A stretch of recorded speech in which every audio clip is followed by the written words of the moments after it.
Kim Hyun, a 25-year-old trader in Cambodia, has decided to shift to use a Chinese electric vehicle in a move to save fuel costs and help keep the air clean. Speaking to Xinhua while buying a Hongji electric car in Phnom Penh, Hyun hopes that the EV would halve his fuel costs and contribute to protecting the environment. ពីមុនខ្ញុំប្រើប្រាស់រថយន្តប្រភេទសាំងហើយការប្រើប្រាស់ហ្នឹងគឺមានលក្ខណៈការចំណាយវាត្រង់ខ្ពស់ដែរគឺគិតសរុបទៅមួយខែអាចខ្ទង់$300 ទៅ$400 មូលហេតុដែលខ្ញុំងាកមកប្រើប្រាស់រថយន្តអគ្គិសនីគឺដោយសារតែមានកត្តាចម្បងដូចជាការប្រើប្រាស់ទៅវាមានជួយថែរក្សាបរិស្ថានហើយនឹងមានការសន្សំសំចៃថវិកាផងដែរប៉ុន្តែប៉ុណ្ណោះរថយន្តអគ្គិសនីហ្នឹងគឺតម្លៃវាប្រហាក់ប្រហែលនឹងរថយន្តសាំងដែររថយន្តហុងឈីនេះជាទំនុកចិត្តមួយរបស់ខ្ញុំផងដែរដោយសារតែរថយន្តហុងឈីហ្នឹងគឺ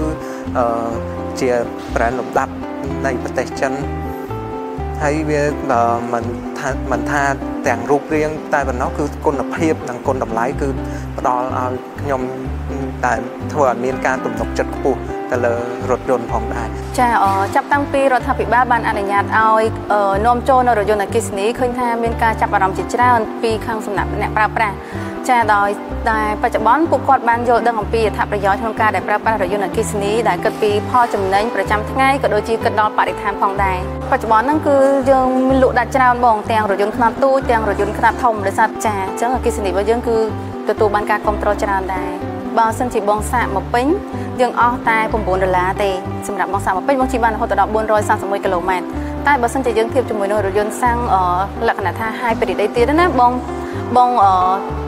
ងចាក់សាំងតម្លៃ$30បងជិះបានធម្មតាអញ្ចឹងគឺអានេះខ្ញុំប្រៀបធៀបមួយចំណុចទូចទេតែឃើញថាវាចំណេញខ្លាំងហ្មងសម្រាប់រថយន្តអគ្គិសនីបើគិតឲ្យមែនទែនទៅ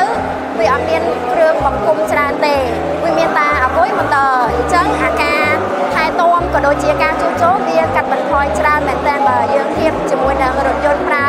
ម៉ាស៊ីនឬក៏ប្រើប្រេងឥន្ធនៈតែតោះជាមួយនឹងតម្លៃរថយន្តអគ្គិសនីបើធៀបជាមួយនឹងឡានសាំងវាអាចនឹងប្រហែលគ្នាបន្តិចដែរតែដោយសារបច្ចុប្បន្ននេះគឺខាងរដ្ឋាភិបាលដោយដែលខ្ញុំរៀបរាប់មកអញ្ចឹងគាត់លើកទឹកចិត្តដូច្នេះពន្ធនាំចូលរបស់រថយន្តអគ្គិសនីក៏គាត់បានទម្លាក់ហើយដែរ The Cambodian government is promoting the use of electric vehicles and electric motorcycles for their environmental benefits and cost savings. The government aims to have 40% of cars and 70% of motorbikes be electric by 2050 to reduce carbon emissions. To encourage this, import duties on electric vehicles have been reduced since 2021, making them about 50% cheaper than traditional vehicles.